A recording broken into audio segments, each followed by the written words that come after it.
ఈ ఉపాసనా క్రమంలో ఆరోగ్యం పొందాలి అంటే సూర్యనారాయణమూర్తిని ఆరాధన చెయ్యడం అనేటటువంటిది మాత్రమే ప్రమాణంగా ఉంది.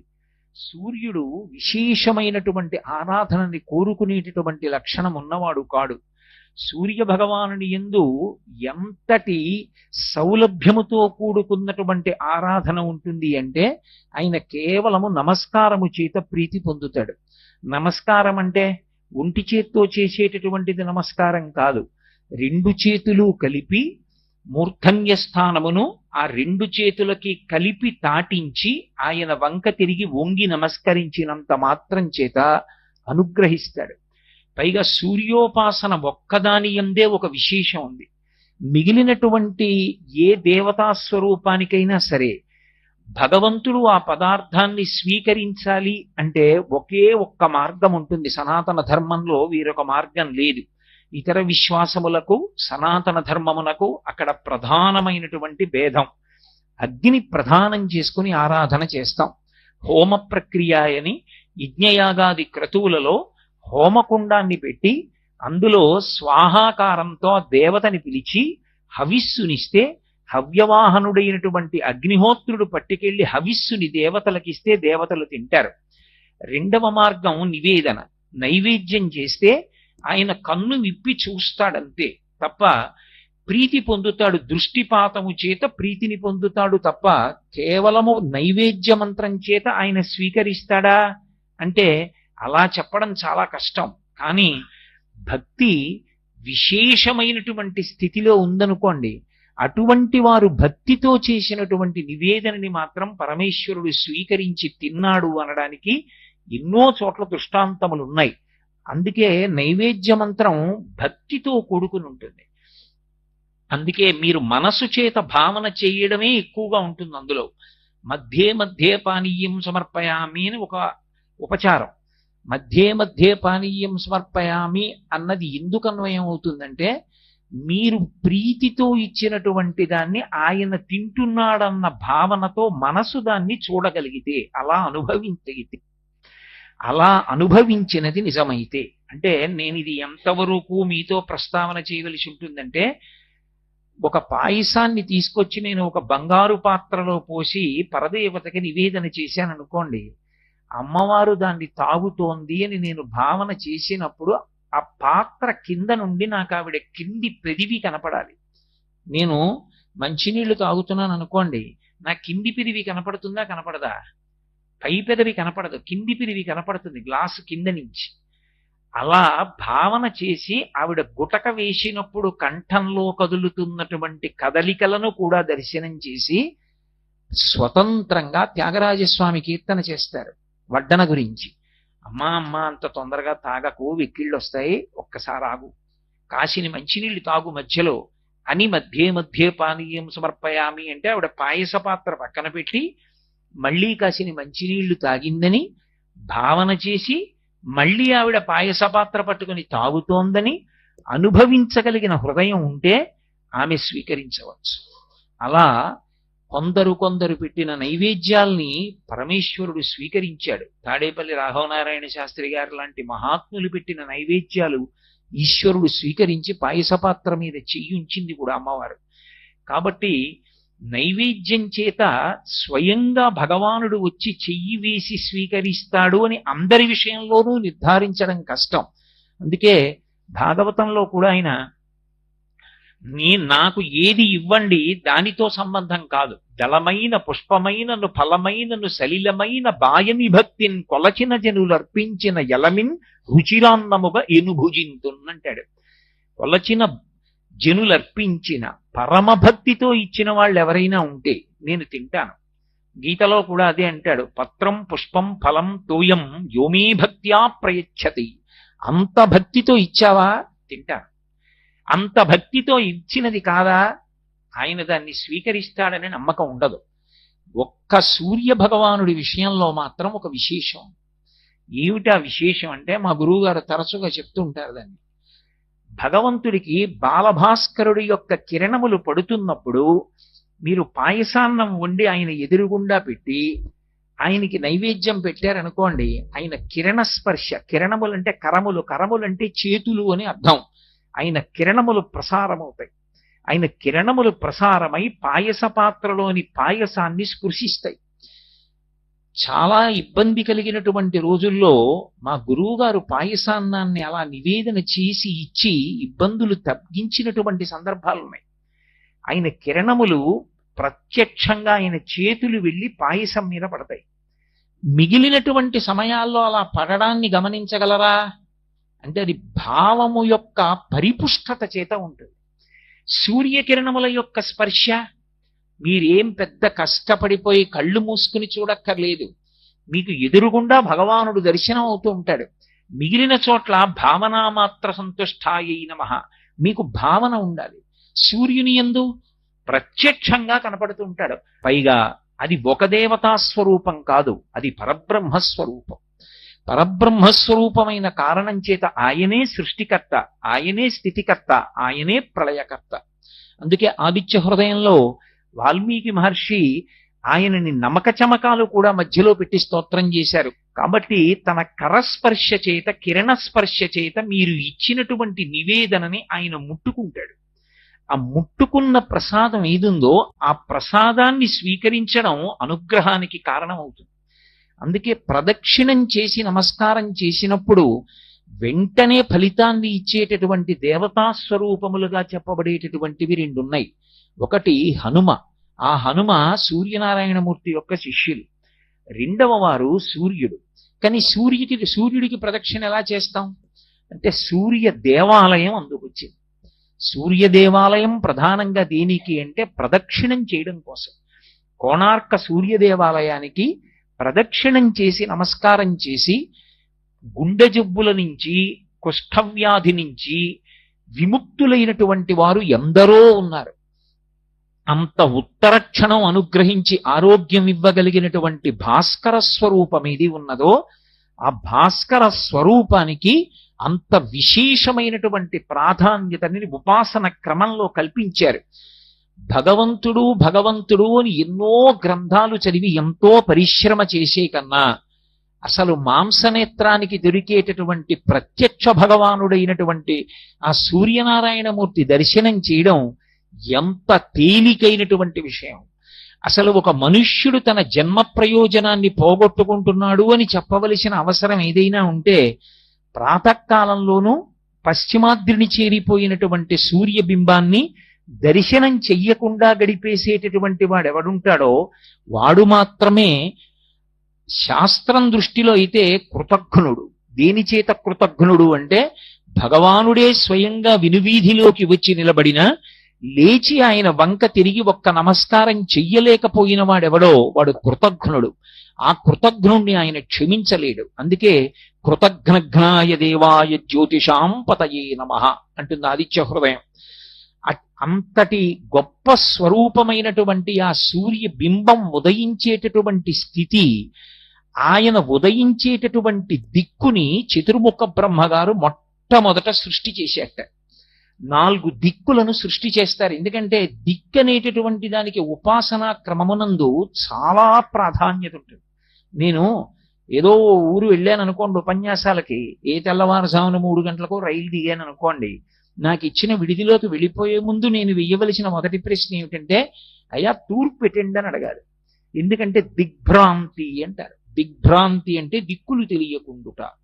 దిక్కు తెలియకపోవడం ఎంత పండితుడికైనా ఉంటుంది. ఎందుకని అంటే వాళ్ళ ఊళ్ళో వాడింట్లో వాడి పూజా మందిరంలో వాడికి తూర్పేటో తెలుస్తుంది. ఇంకో ఊరొస్తే తూర్పేటో ఎలా తెలుస్తుంది? తెలియదు. కానీ మొదటి నమస్కారం ఎటువైపుకి అంటే తూర్పు దిక్కుకే మొదటి నమస్కారం ప్రారంభం.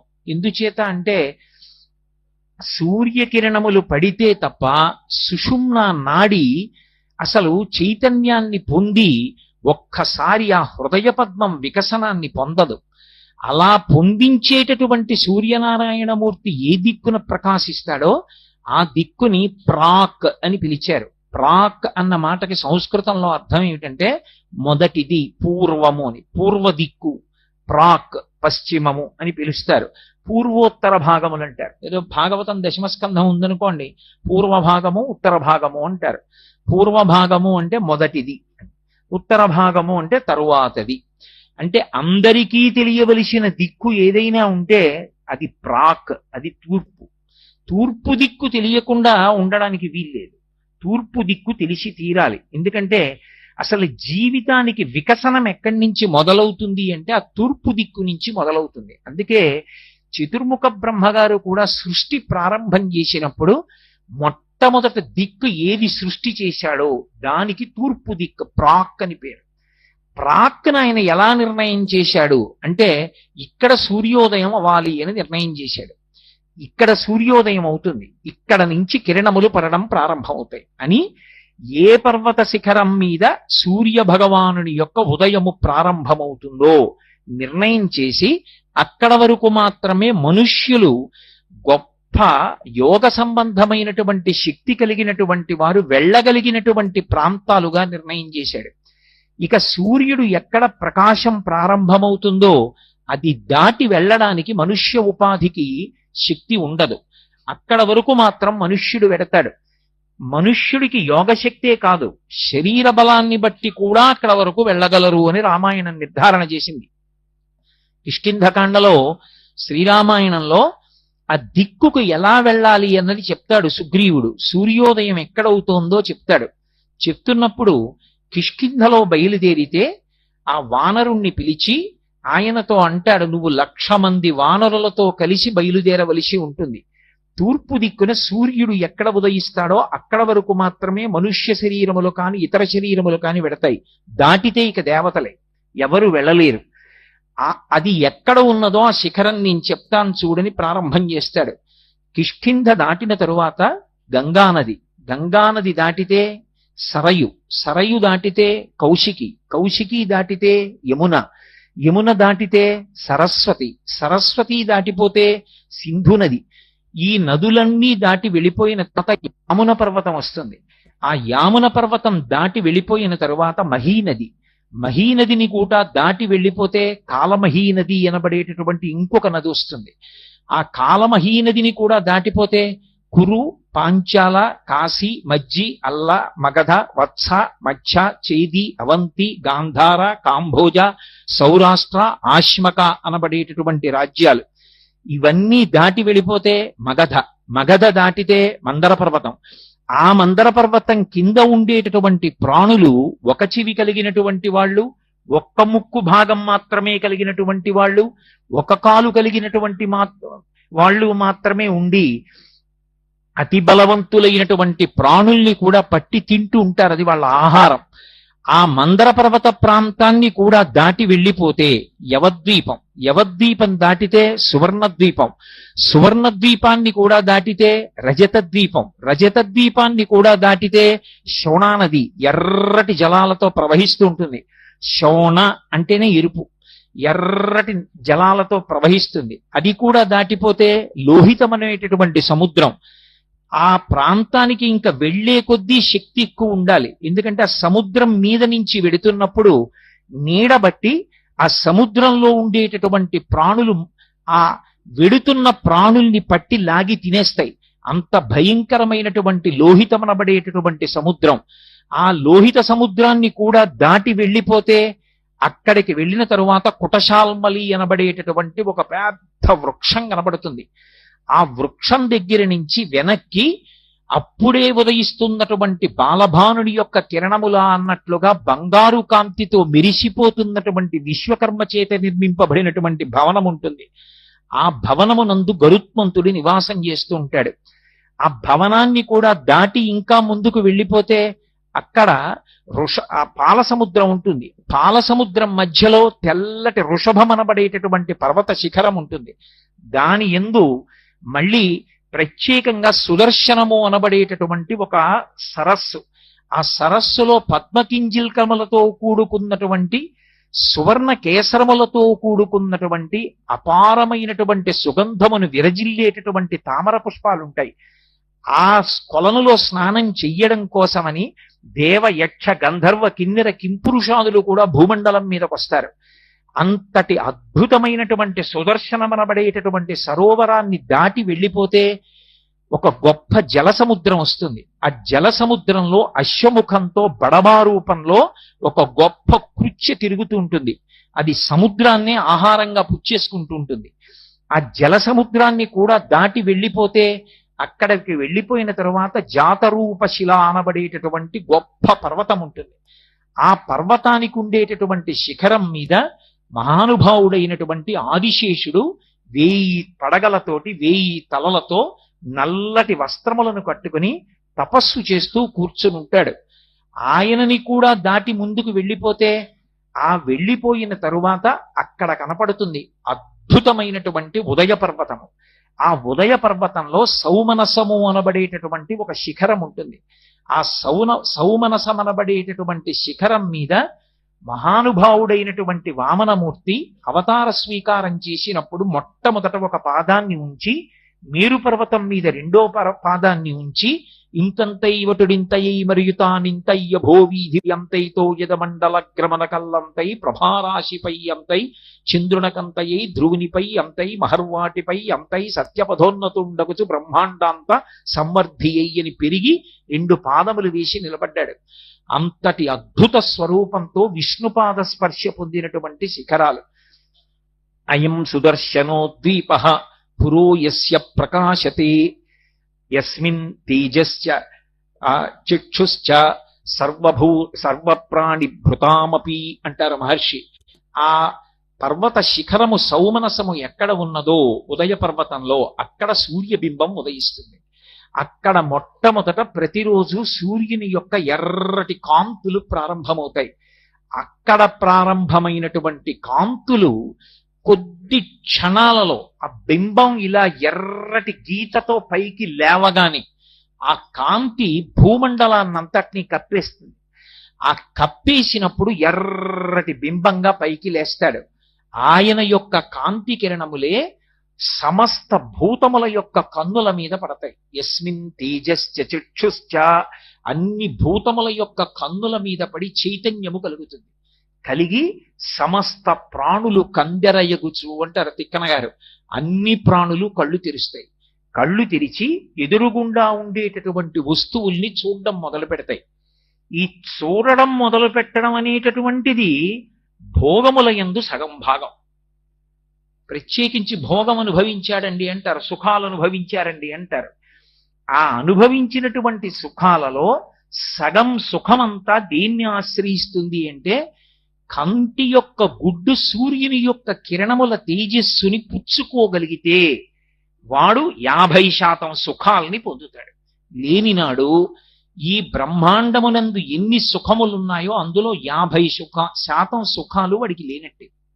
అందుకే సుఖములన్నీ దేన్ని ఆశ్రయిస్తాయంటే సూర్య కిరణమును ఆయన కాంతి కన్ను పుచ్చుకోవడం మీద ఆధారపడి ఉంటుంది. ఎందుకని అంటే మీరు చూడండి, కళ్ళొక్కట్లేవు. భార్యని చూస్తాడా, తల్లిని చూస్తాడా, తండ్రిని చూస్తాడా, కడుపున పుట్టిన బిడ్డల్ని చూస్తాడా, పర్వత శిఖరాలు చూస్తాడా, దేవాలయాన్ని చూస్తాడా, ధ్వజస్తంభాన్ని చూస్తాడా, ఉత్సవమూర్తిని చూస్తాడా, మూల విరాట్ని చూస్తాడా, గురువు గారిని చూస్తాడా, గురువు గారి పాదములు చూస్తాడా? ఏం చూస్తాడు? భోగములలో సగం భోగాలు పోవడం, జీవితంలో భయం, ఈ రెండు దేని చేత ఉంటాయంటే కంటి యొక్క గుడ్డు సూర్యుని యొక్క కిరణమును పుచ్చుకోలేనటువంటి స్థితి చేత. అందుకే ఇన్ని భోగాలకి కారకుడై మహానుభావుడైనటువంటి సూర్యుడు ఆ పర్వత శిఖరం మీద, సౌమనస పర్వత శిఖరం మీద ఉదయిస్తాడు. బంగారుతో తయారు చేయబడి ఆ పర్వత శిఖరము పచ్చటి కాంతితో ప్రకాశిస్తూ ఉంటుంది. ప్రకాశించేటప్పుడు అరుణ కిరణాలతో ఎర్రటి కాంతితో ఆయన ఉదయించినప్పుడు ఆయన కాంతి పడి ఈ బంగారు పర్వత శిఖరము ఆయన యొక్క కాంతి కలిసి ఒక పెద్ద నెగడు, అంటే భోగి మంట వేస్తారే అలాంటి మంట మండుతోందా అన్నట్టుగా ప్రాక్ ఆ దిక్కంతా కూడా ఎర్రబడుతుంది. అదే అరుణోదయము అని పిలుస్తారు. అంత ఎర్రటి కాంతితో ప్రారంభమవుతుంది. ఎవరు ఆ ఎర్రటి కాంతి వంక చూసి నమస్కారం చేస్తారో వాళ్ళకి ఆ రోజు దురితముల యొక్క ఫలితములుగా రావలసినటువంటి దుష్ఫలితములు ఏ ఉంటాయో వాటన్నిటినీ కూడా చీకట్లను ఎలా చిమ్మేస్తాడో అలా చిమ్మేస్తాడు. చిమ్మి పద్మములను వికసనం చేయిస్తాడు. సూర్యకిరణం పడితే పద్మం వికసిస్తుంది. పద్మమునందు ఎవరుంటారంటే లక్ష్మీదేవి ఉంటుంది. లక్ష్మీదేవి యొక్క స్థానములలో ఒకటి పద్మం. ఇంటి తలుపులు తెరిచారనుకోండి, ఇంట్లో ఉన్నాయన బయటికి వస్తాడని గుర్తు. ఇంటి తలుపులు వేసేసాడంటే ఆయన బయటికి రాడు, అందుకు తలుపు వేసుకున్నాడు. ఆయన తలుపులు తీశాడంటే ఆయన బయటికి వస్తాడు, లేదా మీరు లోపలికి వెళ్ళవచ్చు. ఇప్పుడు ఆయనైనా బయటికి వచ్చి మీకు అనుగ్రహిస్తాడు, లేదా మీరైనా వెళ్ళి ఆయన దర్శనం చేసి అనుగ్రహాన్ని పొందొచ్చు. పద్మము వికసనాన్ని పొందింది అంటే లక్ష్మి యొక్క అనుగ్రహము ప్రారంభమైనది అని గుర్తు. లక్ష్మీ కటాక్షమును కల్పింపగలిగిన వాడెవరు అంటే సూర్యనారాయణమూర్తి ఒక్కడే. అందుకే ఆయన ఉదయిస్తున్నప్పుడు ఆ అరుణారుణ కాంతుల వంక ఎవడు చూస్తాడో, ఎవడు చూసి దర్శనం చేస్తాడో, ఎవడు నమస్కరిస్తాడో వాళ్ళకి విశేషమైనటువంటి అనుగ్రహం. ఒకటి, దురితము యొక్క ఫలితము తొలగదోయబడుతుంది. అంటే గత జన్మలలో చేసుకున్న పాపము యొక్క ఫలితము ఇవాళ రావలసి ఉందనుకోండి, అది తొలగిపోవడానికి కారణం ఏది అంటే సూర్యనారాయణమూర్తికి చేసేటటువంటి నమస్కారం. ప్రత్యక్షమైన భగవానుడు, ఎక్కడికి వెళ్ళక్కర్లేదు, మన ఇంట్లో మనం నిలబడి నమస్కారం చేసేయచ్చు. రెండవది, ఆయన లక్ష్మీ కటాక్షాన్ని ప్రసరింపచేస్తాడు. ఏ దురితము ఉన్నదో దాన్ని పోగొట్టడమే కాదు, దాని స్థానంలో ఐశ్వర్యాన్ని తీసుకొచ్చి నింపుతాడు. అందుకే యోగము క్షేమము అంటారు, ఈ రెండు ఈశ్వరుడు ఇస్తాడు. క్షేమము అంటే ఉన్నది ఉండుట, ఏది ఉండాలో అవన్నీ ఉండాలి. అందుకే పూర్వం ఉత్తరం రాస్తే క్షేమం అని రాసేవారు. అంటే అవతలవాడు చదువుకుని ఉద్వేగపడక్కర్లేదు, ఏవేవి ఉండడం వల్ల నేను సంతోషంగా ఉంటానని నువ్వు అనుకుంటున్నావో అవన్నీ ఉన్నాయి, ఏవీ జారిపోలేదు. యోగం, నేను సుఖపడడానికి కావలసినటువంటి వస్తువులలో కొత్త వస్తువులు సమకూడే యోగం. ఏదో ఇంతవరకు నాకు ఒక వాహనం లేదు, కాలినడకన వెడుతూ ఉండేవాడిని, నేను నిన్న ఒక వాహనం కొనుక్కున్నాను అనుకోండి, ఇప్పుడు నాకు వాహన యోగం పట్టింది, అంటే కొత్తగా నాకు ఒక సుఖం వచ్చింది. యోగమును క్షేమమును ఇవ్వగలిగిన వాడు పరమాత్మ. క్షేమమునకు భంగకరము ఆపద. ఆపద అంటే మన బుద్ధి చేత తప్పించుకోలేనిది, ఈశ్వరుడు మాత్రమే తప్పించగలిగిన దానిని ఆపద అని పిలుస్తారు.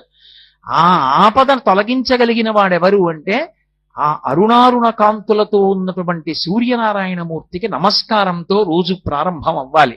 అందుకే త్రైవర్ణికులు అంటారు. అంటే యజ్ఞోపవీతం వేసుకునేటటువంటి అధికారం ఉన్నటువంటి వర్ణముల యందు జన్మించినటువంటి వారు కొంతమంది ఉంటారు. వాళ్ళకి సూర్యోదయ కాలమునందు, మధ్యాహ్న కాలమునందు, ప్రదోష కాలమునందు విశేషమైనటువంటి విధి ఏర్పాటు చేయబడింది. అది సూర్య సంబంధమై లోకమునకు ఉపకారము చేసేటటువంటి ప్రజ్ఞతో కూడుకుని ఉంటుంది. 4వ వర్ణము వారు సూర్యోదయ సమయంలో ఏమీ చెయ్యకుండా ఉండవచ్చు అని అనుకోకూడదు. స్కాంద పురాణంలో వ్యాస భగవానుడు సూర్యోదయ సమయంలో తప్పకుండా సూర్యనారాయణమూర్తి వైపు తిరిగి చెయ్యవలసినటువంటి స్తోత్రాన్ని మనకిచ్చాడు.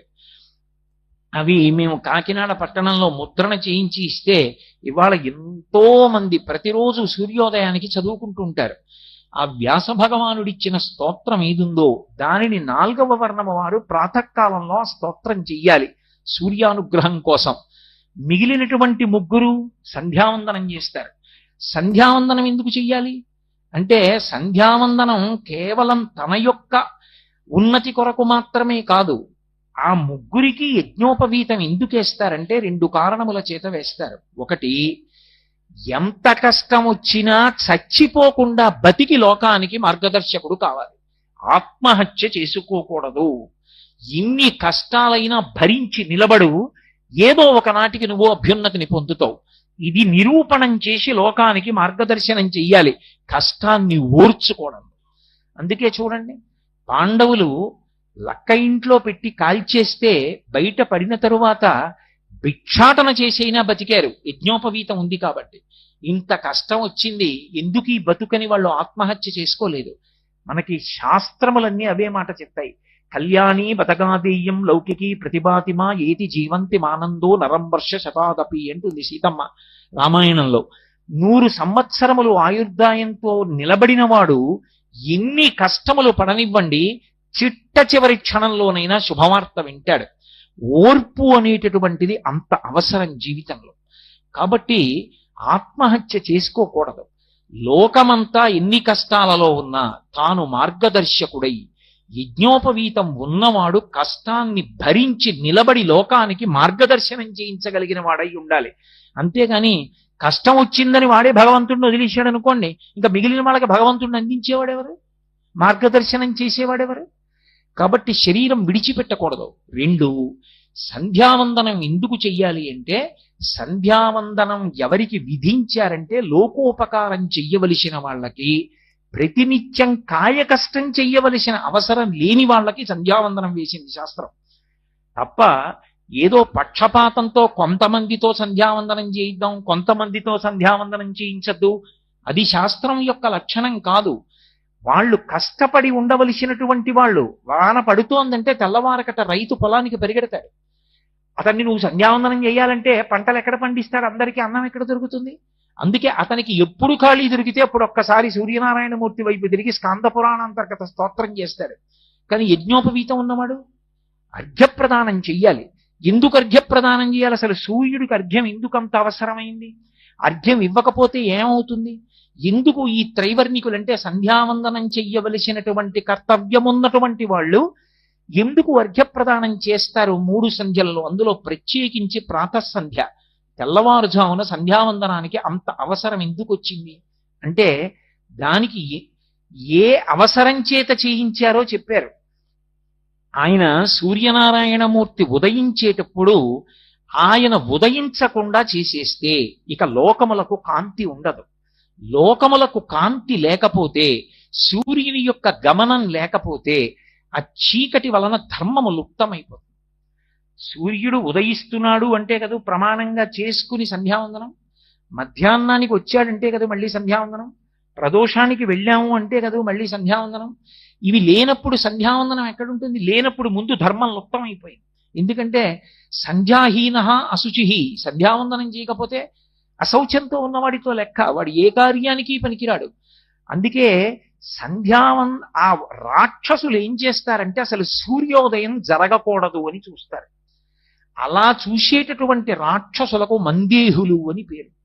ఆ మందేహులన్న రాక్షసులు ఎక్కడుంటారు అంటే, నేను ఇందాక మీతో మనవి చేసి ఉన్నానే క్రమం, ఆ క్రమంలో లోహిత సముద్రానికి ముందు ఉండేటటువంటి శిశిర పర్వతాన్ని కూడా దాటి, లోహిత సముద్రాన్ని దాటి గరుత్మంతుడుండేటటువంటి కుటశాల్మలి వృక్షం దాటిపోయిన తరువాత సూర్యనారాయణమూర్తి ఉదయం జరుగుతోంది, ఇక ఎర్రకాంతి వస్తుందేమో అనగానే వాళ్ళు ఏం చేస్తారంటే చెట్ల మీదకి ఎక్కి ఆ చెట్లకి తలకిందులుగా వేలాడుతూ ఉగ్రమైన పెద్ద శరీరాల్ని పెంచి సూర్యకిరణములు భూమండలం మీదకి రాకుండా అడ్డుకుంటారు.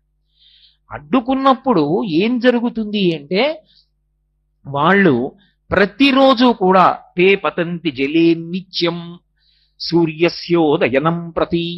ఏ కారణం చేత అంటే, అభితప్తాః స్మ సూర్యేణ లంబంతే స్మ పునః పునః నిహతా బ్రహ్మతేజోభిః అహన్యా హనిరాక్షసాః అని. వాళ్ళు అలా చెట్లకి తలకిందులుగా వేలాడుతూ సూర్యబింబానికి అడ్డొచ్చి ఇక సూర్యుని యొక్క కిరణములు పడకుండా ఆపేటటువంటి సమయంలో సూర్యుడు ఉగ్రమైన స్వరూపాన్ని పొందుతారు. ఒకసారి నా కర్తవ్యతానిష్టకి, నా కారుణ్యానికి ఎదురొస్తున్నారు, మీరు నన్ను ఉదయించకుండా అడ్డుకుంటున్నారని చూస్తాడు. ఆయన అభితప్తాః స్మ సూర్యేణ, ఆయన యొక్క కాంతి చేత తప్తమవుతారు. వాళ్ళు తప్తమై ఆ వేడి భరించలేక చెట్ల కొమ్మలలోంచి ఆ కింద ఉండేటటువంటి సముద్రంలోకి పడిపోతారు, లోహిత సముద్రంలోకి పడిపోయి మళ్ళీ వాళ్ళు తేరుకొని సాయంకాలం అయ్యేటప్పటికి మళ్ళీ చెట్లు ఎక్కుతారు.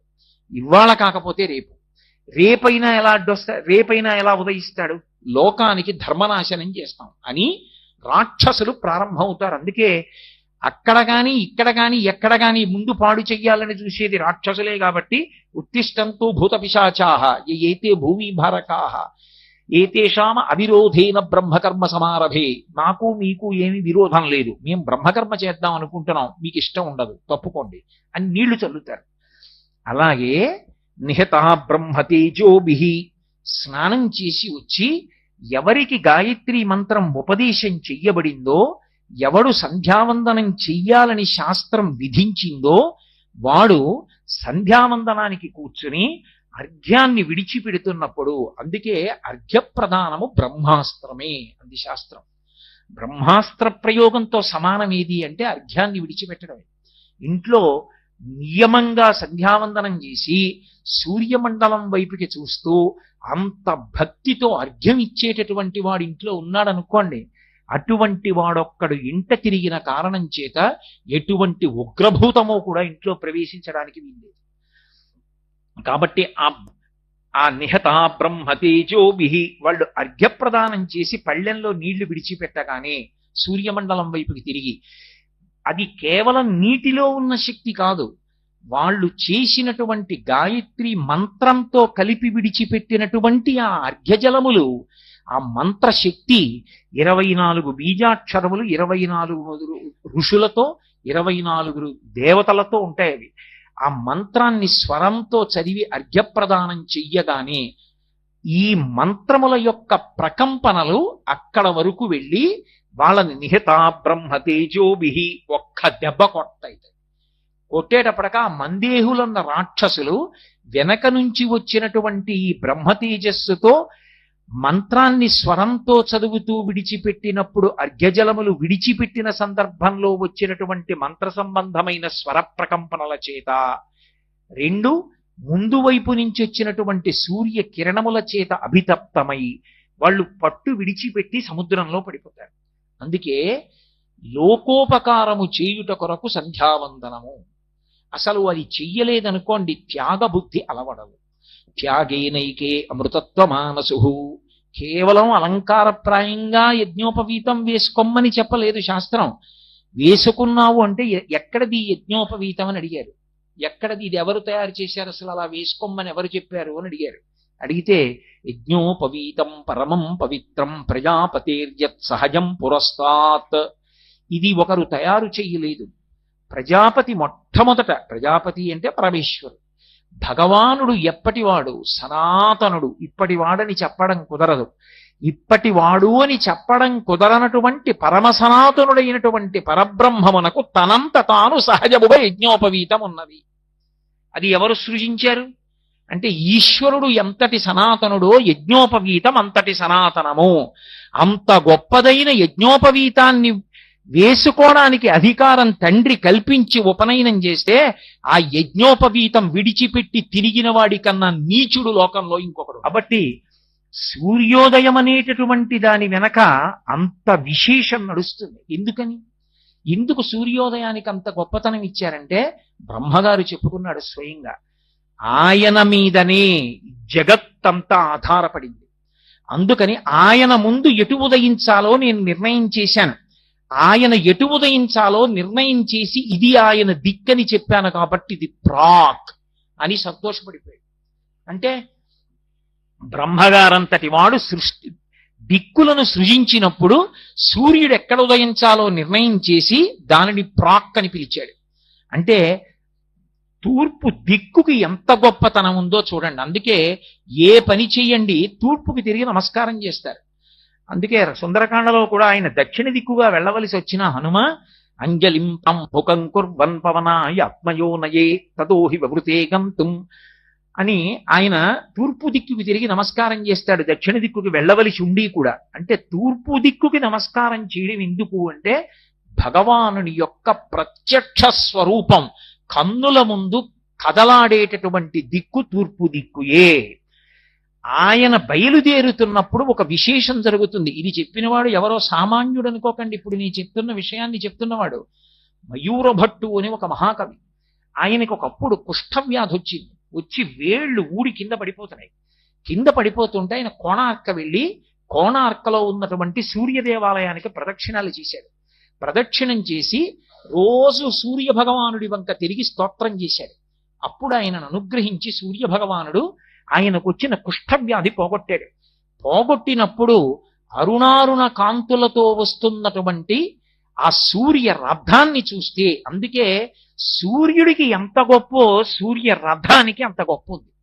సూర్య రథాన్ని స్మరించిన, సూర్య రథాన్ని భావన చేసిన, ఆయన వస్తున్నటువంటి వేళ రథం వంక చూసినా కూడా అంతటి అభ్యున్నతి కలుగుతుంది. దాన్ని నేను చెప్పట్లేదు, మయూరభట్టు చెప్పాడు మహానుభావుడు. ఎందుచేత అంటే మీరు చూడండి, లోకంలో శివరథం అండి అని కట్టి పూజ చేయరు, విష్ణురథం అండి అని కట్టి ఇళ్లలో ఎవరు పూజ చేయరు. సూర్యరథం అండి అని మాత్రం కట్టి పూజ చేస్తారు. ఎప్పుడు మాఘమాసం వస్తే ప్రత్యేకంగా ఆదివారాల్లోనూ రథసప్తమి నాడు ప్రకృతి చేత ఆ సమయంలో ఏది ఇవ్వబడుతుందో దానితో కడతారు. ఆ సమయంలో చిక్కుడుకాయలు ఎక్కువ వస్తాయి. చిక్కుడుకాయలకి వెదురు పుల్లలు గుచ్చి సూర్యరథం కట్టామని సూర్యరథం పెట్టి చిక్కుడాకు వేసి అందులో పాయసాన్నం పెట్టి ఆయనకి నైవేద్యం పెడతారు. ఎందుకు సూర్యరథం ఒక్కటే కడతారో తెలుసా లోకంలో? సూర్యరథాన్ని మీరు కేవలంగా 4 చిక్కుడుకాయలకి 4 పుల్లలు గుచ్చి అక్కడ పెట్టి చూసినా సరే. మాఘమాసం ఎందుకు అంటే సూర్యబింబం ఆవిర్భవించినటువంటి మాసం అది. అందుకని ఆ మాసంలో పట్టు ఎక్కువ. అటువంటి మాఘమాసంలో ఆయనకి రథం కట్టడం ఎందుకు అంటే ఆయన రథం తిరుగుతున్నప్పుడు ఒక చమత్కారం జరుగుతుందిట. మండలాకృతిలో గుర్రాలు తిరిగినట్టు తిరుగుతాడు. ఆ తిరుగుతుంటే ఆయన ప్రాంగుఖం ఇంద్రుడి వంక చూస్తాట. మొదట తూర్పు దిక్కుకి తిరిగి చూసేటప్పటికి ఆయనకి గౌతమ మహర్షి శాపం ఉంది. ఒళ్ళంతా ఆయనకి నేత్రములుగా కళ్ళలా కనపడతాయి. అవి ఇతరులు చూసినప్పుడు పద్మాల మాల వేసుకున్నట్లు పద్మాల్లా ఉంటాయి. సూర్యుడు తూర్పు దిక్కుకి తిరగగానే ఆ కిరణములు ఇంద్రుడి మీద పడితే ఆ ఇంద్రుడి ఒళ్ళంతా పద్మాల మాలలు విచ్చుకున్నట్టుగా కనపడి 2 చేతులెత్తి నమస్కరిస్తాట. ఆయన తూర్పు దిక్కును వస్తున్నప్పుడు ఆ అరుణకాంతులలో ఇంద్రుడు సంతోషించినటువంటి ఆ కాలమునందు రథదర్శనం వంక తిరిగితే ఒక్కసారి దర్శనం చేస్తే ఇంద్రప్రసాదాత్ రాజ్యాభివర్ధనమశ్నుతే అంటే ఏ అధికారమునందున్నారో ఆ అధికారము నిలబడుతుంది. రాజ్యాభివర్ధనమశ్నుతే ఏ పదవిలో ఉన్నావో అందులో వృద్ధిలోకి వస్తావు. 2 ఆయన అక్కడి నుంచి ఆగ్నేయం వైపుకి తిరుగుతాడు. ఆగ్నేయం వంక తిరగగానే అగ్ని గొప్ప బ్రాహ్మణుడు ఆయన. అందుకే లింగ పురాణంలో వ్యాస భగవానుడు అంటాడు, హవ్యం వహతి దేవానాం కవ్యం కవ్యాసినామపి పాకంచ కురుతే వగ్ని శంకరస్య ఇవ శాసనాత్ అంటాడు. ఆయన గొప్ప లోకోపకారి. ఆయన పితృదేవతలకి కవ్యం పట్టికెడతాడు, దేవతలకి హవ్యం పట్టికెడతాడు. మనకి పాచకుడై వంట బ్రాహ్మణుడై ఇంట్లో అన్నం వండి పెడతాడు. ఎందుకని? భగవత్ శాసనం. ఆయన అలా వండి పెట్టకపోతే అన్నం ఎక్కడి నుంచి వస్తుంది? అందుకని ఆయన అన్నం వండి పెడతాడు. అటువంటి అగ్ని కాంతి స్వరూపుడు. అగ్ని వెలిగితే వేడే కాదు కాంతి కూడా ఉంటుంది. అంతటి కాంతి కలిగినటువంటి అగ్ని సూర్యుడు తిరగగానే ఒక్కసారి చిన్నబుచ్చుకుని నమస్కారం చేస్తాట. అనూరుడు చెప్తాడు, సూర్య భగవానుడు నీ వైపుకి తిరిగాడు అగ్నిహోత్రుడా, నీ కాంతి ఉపశమనాన్ని పొందింది, తగ్గిపోయింది ఆయన కాంతి ముందు నమస్కరించంటాడు. ఉత్తమ బ్రాహ్మణుడు. అనూరుడు చెప్పక్కర్లేదు, చెప్పకుండా నమస్కరిస్తాడు. అసలు సూర్య భగవానుడి యొక్క రథ సారథే విచిత్రం. అనూర దర్శనం, అనూర స్మరణం అంత గొప్పది. ఆయన పేరు అసలు అనూరుడు కాదు, అరుణుడు. అనూరుడు అంటే ఊరువులు అంటే తొడలు, అనూరుడు అంటే తొడలు లేనివాడు. అసలు మహాభారతంలో ఆదిపర్వంలో ఆయన గురించి ఒక విశేషం ఉంది. కృతయుగంలో కశ్యప ప్రజాపతికి వినత కద్రువ అని 2 భార్యలు. 2 భార్యలైతే వాళ్ళిద్దరూ కూడా కశ్యప ప్రజాపతిని ఎంతో కాలం సేవించారు. కొన్ని వేల సంవత్సరములు సేవించారు అప్పటి ఆయుర్దాయాన్ని బట్టి. సేవిస్తే ఆయన ప్రసన్నుడై అన్నాడు, మీకేం కావాలన్నాడు. కద్రువంది, నాకు పొడవైన శరీరం కలిగిన వాళ్ళు, పరమతేజోవంతులు, గొప్ప బలం కలిగినటువంటి వాళ్ళు, నాకు కొన్ని వేల మంది పుత్రులు కావాలండి. ఆయన అన్నాడు, తథాస్తు. వినత వంక తిరిగి అన్నాడు, నీకేం కావాలన్నాడు. కద్రువ ఎటువంటి బలవంతుల్ని బిడ్డలుగా అడిగిందో అంతకన్నా బలవంతులు, అంతకన్నా బుద్ధిమంతులు 2 కావాలి బిడ్డలని. తథాస్తు అన్నాడు. పుత్రకామేష్టి చేశాడు. పుత్రకామేష్టి చేసి వాళ్ళిద్దరిని అనుగ్రహించాడు. వాళ్ళు గర్భములు దాల్చి అండములు పెరిగాయి. పెరిగితే అండాన్ని తీసి దాదులకిచ్చి నీటి కుండలలో పెట్టి పెంచుతున్నారు. పెంచుతుంటే ఒక 500 సంవత్సరములు అయిపోయిన తర్వాత కద్రువ దాచినటువంటి నీటి కుండలలోంచి వాసుకి, తక్షకుడు, శేషుడు మొదలైనటువంటి మహాసర్పములు బయటికి వచ్చాయి.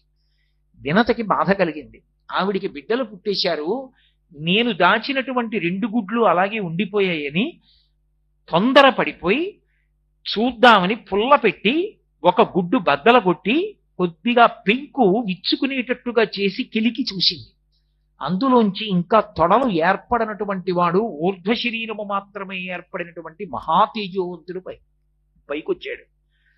గర్భస్థమైనటువంటి శిశువు పూర్తిగా ఏర్పడకుండానే బయటికి వచ్చేటట్టుగా ప్రవర్తించడం ఎంతటి దోషమో అది ఎన్ని జన్మలు కట్టి కుడిపేస్తుందో, ఎంత తల్లి అయినా సరే ఆడదాన్ని. ఆ పాపం పోయేటట్టుగా చూడడానికి ఆయన అన్నాడు, అమ్మా నువ్వు చాలా తప్పు చేశావు. నేను పూర్తిగా ఏర్పడక ముందే గుడ్డు యొక్క పెంకు భాగాన్ని పుల్లతో కెలికి నేను పైకొచ్చేట్టు చేశావు. ఈ పాపానికి ఫలితం అనుభవించేస్తావు.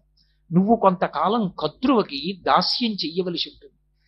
ఇప్పటికైనా తొందరపడి రెండో గుడ్డుని చిదమకు. అందులోంచి మహాతేజోవంతుడైనటువంటి వాడు పైకొస్తాడు. వాడు నీ దాస్య విముక్తికి కారణమవుతాడు.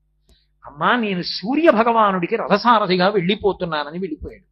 ముందు పుట్టినవాడు కదూ అనూరుడు, అరుణుడు. ఆయన పేరు ఎర్రటి కాంతితో ఉంటాడు, అందుకని అరుణుడు అని పిలిచారు. అరుణుడు సూర్యుడికి రథసారథిగా వెళ్ళిపోయాడు. ముందు పుట్టినటువంటి అరుణుడు వెనక పుట్టిన గరుత్మంతుని కన్నా శ్రేష్ఠుడు, చాలా గొప్పవాడు. గరుత్మంతుడు విష్ణువు యొక్క వాహనం. ఆతత పక్షమారుత వ్రజకంపిత ఘూర్ణితాచల వ్రాత మహర్ణవుండు అంటాడు అన్నయ్య గారు భారతంలో. ఆయన రెక్కలు అల్లార్చి వస్తుంటే వేదనాదములు వినపడుతుంటే అందులోంచి అలా వస్తాడు. అటువంటి గరుత్మంతుడు విష్ణువుకి వాహనం అయితే మరి ముందు పుట్టిన అన్నగారు అంతకన్నా గొప్పవాడని ఎలా చెప్పడం అంటే, ఇంకా గరుత్మంతుడు విష్ణువుకి తిన్నగా వాహనం అయ్యాడు, తానే గుర్రమైనట్టు వాహనమైతే. కానీ అనూరుడు అలా కాదు, తాను సూర్య రథానికి చోదకుడయ్యాడు. ఆయన భగవంతుడికి వాహనం కాదు, భగవంతుడి వాహనాన్ని నడిపేవాడయ్యాడు. తాను గుర్రముల మీద రథం మీద కూర్చుంటాడు. అందుకని శ్రేష్ఠుడు. గరుత్మంతుడికి పక్షపాతం ఉంది. పక్షపాతం అంటే పక్షములంటే రెక్కలు, పాతము అంటే గాలి వీచేటటువంటి శక్తి. రెక్కలు ఊపుతాడు, రెక్కలు ఊపి వెడతాడు. అనూరుడికి ఆ పక్షపాతం లేదు, అంటే రెక్కలు ఊపి వెళ్ళడు, రథాన్ని నడిపిస్తాడు. అందుకని శాబ్దికంగా చూస్తే పక్షపాతము లేనివాడు అనూరుడు, పక్షపాతం ఉన్నవాడు గరుత్మంతుడు. అందుచేత ముందు పుట్టినటువంటి అనూరుడు గరుత్మంతుని కన్నా శ్రేష్ఠుడు, పెద్దరికాన్ని వహించాడు. పైగా ఆయన రథాన్ని నడిపేటప్పుడు చాలా ఆశ్చర్యం ఉంటుంది. రోజు సూర్య రథానికి తెల్లవారకట నమస్కారం ఎంతమంది చేస్తారో వర్ణిస్తారు. అసలు దాన్ని భావన చేసి ఆ బింబం వంక చూస్తే చాలండి తెల్లవారకట. ఇప్పటికీ నాకు విశాఖపట్నం ఉపన్యాసాలకు వెళ్ళడం అంటే సరదా ఏమిటంటే, ఓ రోజు తెల్లవారుధామం లేచి సంధ్యావందనం చేసి సముద్రపుడి వెళ్ళి కూర్చుంటే అందులోంచి అసలు ఆ అరుణారుణ బింబం లేస్తుంటే ఎర్రటి కాంతులు సముద్రం మీద పడి వెనక వైపు తెల్లవారిపోయి వెలుతురు వచ్చి ఎర్రటి కాంతులలో ప్రాణులన్నీ కూడా ఏదో చిన్నప్పుడు సంబరాల్లో ఎర్రకాగితం కళ్ళజోడు పెట్టుకుంటే అన్ని ఎర్రగా కనపడ్డట్టు కనపడతాయి. కాసేపటికి బంగారు రంగులోకి తిరిగిపోతాడు. ఆ తర్వాత ఇక దుర్నిరీక్షుడు. అసలు ఆ సూర్యోదయ ఘట్టాన్ని చూడ్డమే చాలు. అనూరుడు సారథ్యం వహించి భగవానుడు కూర్చోడానికి ముందే సిద్ధపడి రథాన్ని పట్టుకుని నిలబడతట. ఒక కవి చమత్కరించాడు, అసలు సూర్యరథం వచ్చే ముందు ఎందుకు ఆకాశం ఎర్రబడుతుంది అన్నాడు. అంటే ఆయన అన్నాడు, మరి శరత్కాలంలోనూ రథం తిరగాలి, హేమంత ఋతువులోనూ రథం తిరగాలి, మంచు కదూ, అంత చలి. రథంలో వెనకాతలో ఉన్నవాడికి ఏముంది, అంత చలిగాలి తగలదు. అప్పర బెత్తవాడికి తగిలిన ఏసీ లోయర్ బెత్తవాడికి తగలనట్టు. కాబట్టి వెనకనున్నవాడు సూర్యుడు, ముందునున్నవాడు అనూరుడు. చల్లటి కాంతి ఈయన కొట్టేస్తుంటుంది. అందుకని ఆయన ఏం చేశాడంటే ముందు ఓ చలిమంట కూడా వేసుకున్నట్ట, వెచ్చగా ఉంటుందని. అదే ఆ ఎర్రటి కాంతి అని ఎవరి భావన చేత వారు తరించారు. ఆ అనూరుడు రథం మీద ఎక్కేటప్పటికి ఇంద్రుడు పరవశించిపోతాట సూర్యరథాన్ని చూసి. అగ్నిహోత్రుడు ఇంతటి తేజోవంతుణ్ణి అయినా ఆయన తేజస్సు ముందు నా తేజస్సు అణిగిపోయిందని మహోత్కృష్టమైన బ్రాహ్మణుడు అగ్నిహోత్రుడు రెండు చేతులు ఎత్తి నమస్కరిస్తాట. లోకాలనన్నింటినీ బాధ పెట్టగలిగిన వాడు ఎవరి పేరు చెప్తే ఎవరైనా గడగడలాడిపోతారో మహాజ్ఞానులు తప్ప. అటువంటి యమధర్మరాజు గారి వైపుకి రథం తిరుగుతుంది దక్షిణ దిక్కుకి. మరి దక్షిణ దిక్కుకి యముడు కదూ అధిపతి. తిరిగేటప్పటికీ అనూరుడు చెప్తాట, ఓ యముడా సూర్యరథం తిరుగుతోందంటాడు. అనేటప్పటికీ ఆయన ముందు ఏం చేస్తాడంటేట గబగబా తీసుకెళ్లి తన మహిషాన్ని దాచేస్తాడు, దున్నపోతుని. ఎందుకంటే ఆజన్మ వైరం అని ఉంటుంది కొన్ని ప్రాణులకు. వేదంలో చెప్తారు. వేదంలో ఒకప్పుడు వశిష్ఠుడు ఇంద్రుడి ఇంటికి వెళ్ళాడు. దేవశుని అని ఇంద్రుడి కుక్క, అది పెద్దగా అరిచింది. ఎందుకంటే ఇంద్రుడు మంచి డాబుగా ఉంటాడు, కిరీటం అవి పెట్టుకుని. పాపం వశిష్ఠుడు గడ్డాలవి పెంచుకున్నాడు బ్రహ్మతేజస్సుతో. ఆయన్ని చూసి అరిచింది. అరిస్తే ఆయన శునక సూక్తం చదివాడు వేదంలో. ఓ శునకమా నీ గొప్పతనం ఇటువంటిది అని చదివి అందులో ఓ మాట చెప్తాడు, ఆగర్భ వైరం, పుట్టుకతో కారణం లేకుండా వైరం నీకు పందితో ఉందంటాడు. ఈశ్వరుడు అలా పెట్టాడు. ఆగర్భ వైరం అని ఉంటుంది తిరియక్కుల యందు, వెన్నుపాము అడ్డంగా ఉండే ప్రాణుల్లో. మనుష్యులకు అలా ఉండకూడదు. అలా ఉంటే వాడు మనుష్యుడు కాడు, మనుష్య రూపంలో ఉన్న రాక్షసుడు. అలా వైరం కడుపులో పెట్టుకుని పైకి ప్రేమగా తిరిగేవాడు. కాబట్టి అటువంటి శునక సూక్తంలో కుక్క వైభవం చెప్పి వశిష్ఠుడు అంటాడు, ఈ శునక సూక్తం ఎవరు చదువుతారో వాళ్ళని కుక్కలు కనవవు అంటాడు. అలా మహిషానికి గుర్రానికి పడదు. ఎక్కడైనా దున్నపోతూ గుర్రం ఉన్నాయనుకోండి, ఒకదాంతో ఒకటి కలియబడతాయి. అందుకే సూర్యరథం దక్షిణ దిక్కుకి తిరుగుతుంటే యమధర్మరాజుకి పరాకు చెప్తారట. యమధర్మరాజుకి తండ్రి సూర్య భగవానుడు కాబట్టి నీ తండ్రి సూర్యుడి యొక్క రథం తిరుగుతోంది, నీ మహిషాన్ని దాచంటారు. ఆయన గుర్రాలతో కలియబడుతుందేమో అని తన మహిషాన్ని దాచేస్తాట. ఇంతటి యమధర్మరాజు తన తండ్రి సూర్య భగవానుడి యొక్క రథం తిరుగుతోందని రెండు చేతులెత్తి నమస్కరించి నిలబడతాట. పశ్చిమ దిక్కుకి తిరుగుతుంటుంది రథం, నైరుతి వైపుకి తిరుగుతుంది. తిరుగుతుంటే నైరుతికి రాక్షసులు అధిపతి. మీ అదృష్టం ఇవాళ మిమ్మల్ని సూర్యుడు చూస్తున్నాడు అనేటప్పటికీ రాక్షసులందరూ రెండు చేతులెత్తి నమస్కారం చేస్తారట. పశ్చిమ దిక్కుకి తిరుగుతుంది. ఎవరైనా ఒక చక్రవర్తికి కానీ మహారాజుకు కానీ సేవ చెయ్యాలి అంటే ఆయనకి ఏం చేస్తాం? ఏముండదు. అందుకే కడవలతో నీళ్లు తెచ్చి ఆయన గుర్రాలు తడుపుతారు. మీరు రామాయణం జరిగితే కనపడుతుంది.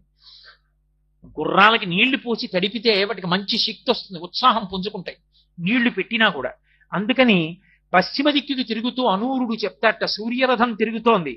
ఓ వరుణుడా, వరుడు జలములకు అధిపతి, ఓ వరుణుడా నీ యొక్క జలముల చేత ఈ రథాశ్వములను తడుపంటాడు. వరుణుడు నీటితో తడుపుతాట. అవి మంచి ఉత్సాహాన్ని పొందుతాయి. పొందిన తరువాత అవి వాయువ్యానికి తిరుగుతాయి. వాయువ్యానికి తిరుగుతుంటే వాయుదేవుడు వచ్చి రెండు చేతులు ఎత్తి నిలబడతాడు. నిలబడితే ఓ వాయువా, తడిసిన శరీరాలతో గుర్రాలు పరిగెడుతున్నాయి, నువ్వు ఎదురుగా గాలి రా, వాటికి చల్లగా ఉండి సంతోషాన్ని పొందుతాయి. ఎందుకంటే అవి ఒక్కసారి ఇబ్బంది పడతాయి.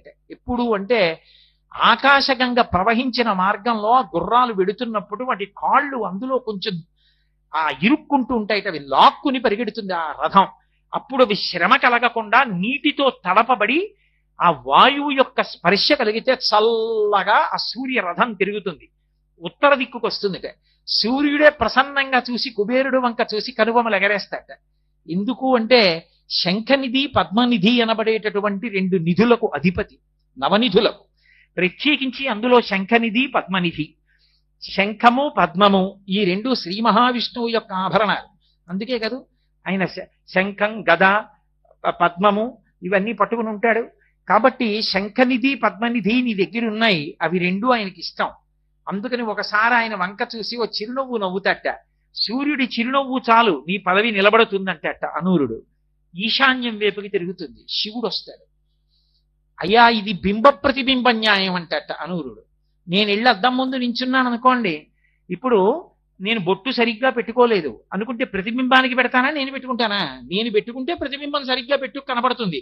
బింబం ఒకటి ప్రతిబింబం ఒకటి కాదు, బింబ ప్రతిబింబములు ఒకటే.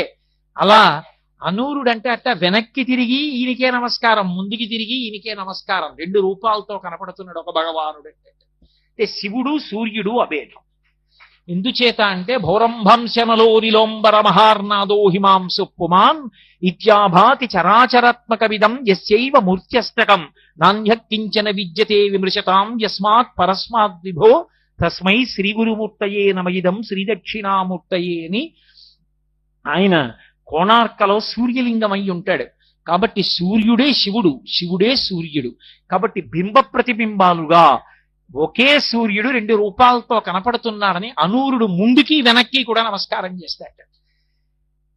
ఆ అనూరుడు రథమెక్కి కూర్చోగానే సూర్యనారాయణమూర్తి కూర్చుని అనే ముందు అనూరుడు ఇలా చూస్తాట. వెనక్కి చూస్తే రథాన్ని మొదలుపెట్టు అంటే చూడండి, లోకంలో రథ చోదకులు ఉంటారు. మీకు బాగా అర్థం అవ్వాలి అంటే ఓ కార్ డ్రైవర్ ఉన్నాడు అనుకోండి, ఎవరికి చెప్తాడు దానికి ఇబ్బంది వస్తే? ఎంత యజమానైనా రక్షింపబడేది డ్రైవర్ వల్లే కదూ, ఆయన బాగా నడిపితేనే కదూ. అందుకే కృష్ణుడు సారథ్యం వహించాడు. అయ్యా ఈ మధ్య బ్యాక్ టైర్ అంత బాగులేదండి, కొంచెం చక్రం మారిస్తే బాగుంటుంది సార్ అంటాడు కదూ, యజమానికే చెప్పాలి. సూర్యుడి వంకి ఇలా చూస్తాట అనూరుడు. చూస్తే సూర్యుడు అంటాట, ఓ అనూరా, రథానికి పగ్గాలు మారుద్దాం అనుకుంటున్నావేమో, వరుణుడిని అడుగుదాం అనుకుంటున్నావేమో. పాశాలు, వరుణుడి దగ్గర పాశాలు ఉంటాయి, అందుకే ఆ వరుణ పాశములు అంటారు. ఆ పాశములు ఉంటే అవి గుర్రాలకి వేద్దాం అనుకుంటున్నావేమో మంచి పాశాలని. మన గుర్రాలకి వాడే పాశాలుగా వరుణ పాశాలు కూడా పనికిరావు. ఇవి సర్పపాశాలు. గొప్ప సర్పములను పాశములుగా వేసి పట్టుకుంటాడు అనూరుడు. కాబట్టి వరుణుడి పాశములు మనకి పనికిరావు. అందుకని ఎప్పుడూ ఈ పాశములు మారుద్దామని ఆలోచించడం. అంటే ఇంకా తల తిప్పలేదు తరుణుడు.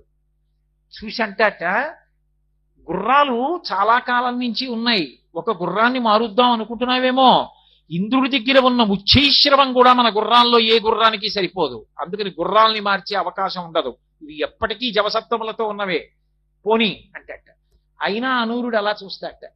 చూస్తే సూర్యుడు అంటాట, ఏమి మనకి ఏకచక్రధరం దేవంతం సూర్యం ప్రణమామ్యహం. మన రథచక్రం ఒకటే కదూ, చాలా కాలం నుంచి ఇదే రథచక్రం తిరుగుతోంది. దీనికి ఏమైనా మరమ్మత్తు చేయిద్దామంటే బండి ఆపకూడదు. అందుకని చక్రం తీసి చక్రం వేసుకెళ్ళిపోదాం అనుకుంటున్నావా? అందాక విష్ణువు సుదర్శన చక్రం అడుగుదాం అనుకుంటున్నావా? మన చక్రానికి ఏ సమస్యలు రావు, పద. మన రథానికి ఎదురు లేదంటట. లోపల కూర్చున్నవాడి అనుగ్రహాన్ని ఒకసారి స్మరిస్తాట. ఆయన ఆ మాట అన్నాక రథానికి ఎదురేమిటని పగ్గాలోసారి పట్టి లాగి విడిచిపెడతాట. బయలుదేరుతుంది రథం. అందుకని సూర్య రథం బయలుదేరింది అంటే గుర్తేమిటో తెలుసా? ఇంతమంది లేచి నిలబడి నమస్కారం చేస్తుంటారు. ఎలా? పరమ సంతోషంతో. అనూరుడు ఆ రథాన్ని బయలుదేరదీస్తుంటే సూర్య భగవానుడు కర్మఫల ప్రదాత అయి లోకమంతటి చేత కూడా ధర్మానుష్ఠానం చేయిస్తూ మహానుభావుడు బయలుదేరుతాడు. అందుకే అటువంటి సూర్యుడు బయలుదేరుతుండగా ఆ రథం వంక తిరిగి ఒక్కసారి నమస్కారం చేసి, దానికి పూజ ఏమిటండి? ఇంకా శంకరాచార్యుల వారు సౌందర్యలహరి పూర్తి చేస్తూ ఓ మాట అంటారు, ప్రదీపజ్వాలాభిర్దివసకర నీరాజన విధి అంటారు. ఏదో సూర్యుడికి నీరాజనం ఇస్తానని పళ్ళెంలో కర్పూరం వేసి వెలిగించిస్తే ఇది ఆయనకి హారతి ఇవ్వడానికి సరిపోతుందా? సరిపోదు. అలా ఆయనకి పూజ అంటే ఒకటే. మీరు స్నానం చేసి 2 చేతులు కట్టుకుని ఆయన వంక తిరిగి ఆయన నమస్కార ప్రీతి. ఆయన ఉదయించడం మొదలవగానే 2 చేతులు ముకిలించి నమస్కారం చేసి పరమ సంతోషంతో భావన చేస్తున్నారు అనుకోండి, ఎంత ఆనందపడిపోతూ ఉంటుందో ప్రపంచం. ఆ మందిరేహులు ఎలా పడిపోతున్నారో, రథం బయలుదేరడం, అనూరుడు ఆ వైభవం, అన్ని దిక్కుల వాళ్ళు నిలబడడం, మండలాకారంగా రథం తిరగడం, ఇదంతా ఒక్కసారి భావన చేస్తే చాలట. మనసులో ఒకసారి సూర్య రథం కదిలితే చాలు, ఈ రథానికి ఇబ్బంది కాదు. పరమ ధార్మికంగా ఈ రథం వెళ్ళిపోతుంది. అందుకే సూర్య రథం అంత గొప్పది, సూర్యరథ స్మరణం అంత గొప్పది. అందుకే మీరు చూశారో లేదో, కొన్ని చోట్ల దేవాలయాలు రథాకారంతో ఉంటాయి. ఇప్పటికీ ద్రవిడ దేశంలో కుంభకోణంలో రథాకారంలో ఉంది క్షేత్రం. అలాగే మనకి వెంకటాచలంలో గోవిందరాజస్వామి దేవాలయంలో కృష్ణ పరమాత్మ చాలా విచిత్రమైన రీతిలో కూర్చుని ఉంటాడు. అక్కడ ఆయన కూర్చుని ఓ కాలు ఇలా మడిచిపెట్టి ఉంటాడు. పూర్వం అక్కడ ఒక బోర్డు ఉండేది, పార్థాయుతచార యైవ యౌదర్శితౌ స్వచరణౌ శరణం వ్రజేతి భూయోపి మహ్యమహతౌ కరదర్శితౌ తే శ్రీ వెంకటేశ చరణౌ శరణం ప్రపద్యే అని శ్లోకం ఉండేది. చక్కగా వెళ్ళిన వాళ్ళందరూ చదువుతూ ఉండేవారు. ఆ కూర్చున్న ఆయన ఎక్కడున్నాడో అక్కడ ఇప్పటికీ కూడా రథాకారం ఉందని, అది భూమిలోకి దిగబడిపోయి మూర్తొక్కటే మిగిలిందని చెప్తారు పెద్దలు. అది కూడా రథాకారమైన దేవాలయం అని. అలాగే కోణార్క్ సూర్య రథం ఎలా ఉంటుందో రథాకారంగానే దేవాలయం ఉంటుంది. అందుకే కోణార్కకి ప్రదక్షిణం, సూర్యదేవాలయ ప్రదక్షిణం సూర్యరథ ప్రదక్షిణం. అది మామూలుగా లభించేది కాదు, అంత గొప్పది. కాబట్టి సూర్యుని యొక్క రథాన్ని స్మరించడం, మానసికంగానైనా దర్శనం చేయడం కూడా అంత విశేషం. సూర్యోదయ కాలమునందు ఎంత విశేషం జరుగుతుందంటేట తిక్కన గారి విరాట పర్వంలో చెప్తారు, నీరజాకరములు నిష్ఠయి చేసిన భవ్య తపంబు ఫలమనంగా దినసముఖాకి నందిత చక్రయుగ్మకంబులయనురాగంపు బ్రోవనంగా హరిహర బ్రహ్మ మహానుభావంబులొక్కటింగాగరగిన గట్టియనగా అతుల వేదత్రయ లతికాచయము పెనుబొందన్ పుట్టెడు మూల కందమనగా అఖిల జగముల కందెరయగుచు జనసమాజ కరపుట హృదయ సరోజములకు ముకుళనంబును జృంభణంబును నర్చి భానుబింబంబు పూర్వాద్రిపై వెలింగే అంటాడు మహానుభావుడు. మహాసౌరంలో చెప్పబడినటువంటి విశేషాలన్నిటినీ కూడా తీసుకొచ్చి ఒక పద్యంలోకి ఇమర్చేశారు. అందుకు మహానుభావుడు తిక్కన గారు ప్రాతస్మరణీయుడయ్యాడు, సోమయాజి అయ్యాడు. నీరజాకరములు నిష్ఠయై చేసిన భవ్యతపంబు ఫలమనంగా. సూర్య బింబం ఉదయిస్తోంది అంటే తామర పూలన్నీ కూడా తపస్సు చేస్తాయి. తామర మొగ్గల్ని మీరు ఎక్కడైనా చూస్తే ఎలా ఉంటాయంటే, ఒంటికాలు మీద యోగి నిలబడి ఇలా రెండు చేతులు ఎత్తి తూర్పు దిక్కుకి నమస్కారం చేస్తే ఎలా ఉంటుందో, తామరలు ఇలా ముడుచుకుని అలా ఉంటాయి. పాదద్వందము నేలమోపి పవనున్ బంధించి పంచేంద్రియోన్మాదంబున్ పరిమార్చి బుద్ధిలతకున్ మారాకు హత్తించి నిష్కేద బ్రహ్మపదావలంబన క్రియన్ క్రీడించి యోగీంద్రు మర్యాదం నక్రమ విక్రమించ కరి పాదాక్రాంత సంవక్రమయ్య అంటారు పోతన గారు. అలా తామర మొగ్గలు తపస్సు చేస్తున్నట్లుగా ఉంటాయి. ఒక్కసారి సూర్యకిరణం వచ్చి ఇలా తగిలిందనుకోండి, ఇలా విచ్చుకుంటాయి. నీరజాకరములు నిష్ఠయై చేసిన భవ్యతపంబు ఫలమనంగా. దినసముఖాకి నందిత చక్రయుగ్మకంబులయనురాగంపు బ్రోవనంగా. చక్రవాక పక్షులకి రాత్రి అయితే కళ్ళు కనపడవు. కళ్ళు కనపడక అవి విశేషమైనటువంటి కామమోహితమై ఉంటాయి. ఆ క్రౌంచ పక్షుల్లా కాదు. క్రౌంచ పక్షులు వక్ర మార్గంలో తిరుగుతాయి. చక్రవాక పక్షులకి భార్యాభర్తల మధ్య ఒండులకు ప్రీతి. అందుకని భర్తకి భార్య కనపడదు, భార్యకి భర్త కనపడడు. అందుకని చంద్రుడు ప్రకాశించినంతసేపు కూడా అవి పాపం బాధపడుతూ అలా కూర్చుంటాయిట. ఎప్పుడు తెల్లవారుతుందా, ఎప్పుడు తెల్లవారుతుందా, ఎప్పుడు నా భార్య కనపడుతుందా, ఎప్పుడు నా భర్త కనపడతాడా అని తపస్సు చేస్తున్నట్టుగా కూర్చుంటాయి. దినసముఖాకి నందిత చక్రయుగ్మకంబులయనురాగంపు బ్రోవనంగా. ఆ తెల్లవారేటప్పటికీ ఎప్పుడు సూర్యుడు వస్తాడా, మా ఆయన కనపడతాడా, ఎప్పుడు సూర్యుడు వస్తాడా అని అవి రాత్రల్లా చేసిన తపస్సుకి ఫలమా అన్నట్టుగా సూర్యుడు వస్తాడు. ఆ వెలుతురు రాగానే భార్య భర్త కలుసుకుని చక్క ఒకదాని పక్కన ఒకటి కూర్చుని కూ కూ కూ అంటూ ఒకదాని ముక్కు ఒకటి పొడుచుకుంటూ సంతోషంగా కూర్చుంటాయి.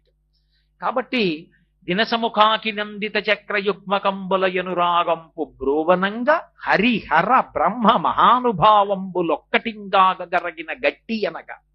సృష్టికర్త అయిన బ్రహ్మ, స్థితికర్త అయిన విష్ణువు, ప్రళయకర్త అయిన రుద్రుడు ముగ్గురు కలిసి ఒక ముద్దైపోతే ఆ కాంతుల బంతియే సూర్యుడు.